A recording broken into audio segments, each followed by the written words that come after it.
Zadovoljstvo mi je da mogu da vas pozdravim u ime kolektiva Centra za kulturu Brus i svoje lično ime. Danas imamo posebno zadovoljstvo da otvorimo izložbu članova Udruženja likovnih umetnika Kruševca, uvereni da je ovo samo početak uspešne i dugotrajne saradnje. Aristotel je još govorio da umetničko stvaranje izvire iz naglona za uobličavanjem i iz čežnje za emocionalnim izrazom.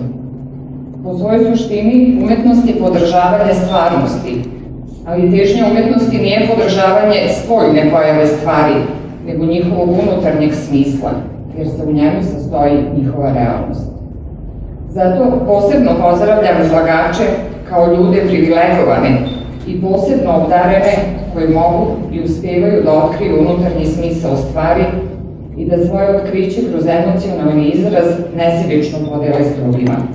A to su Zoran Rajković, Matija Rajković, Zoran Vasiljković, Olgica Lazarević, Dušan Živković, Jovanka Rašović, Boris Pavlović, Nemanja Panić, Goran Milošević, Tijana Kodosijević, Miodrag Janković, Snežana Ljušić, Mladen Lazarević i Danilo Vuković.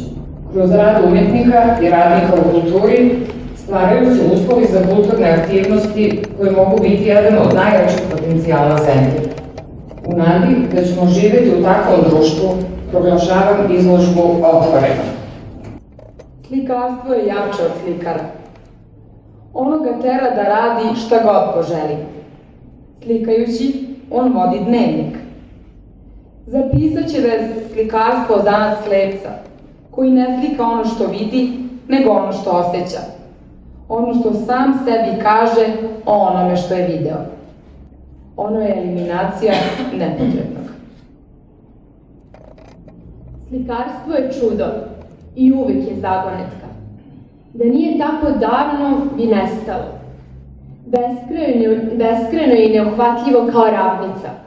Misliš, tamo negde je kraj, a horizont se uvek pomera. Neuhvatljivo je kao ljubav, a ljubav se slika kao mladić ili dečak iz dva razloga.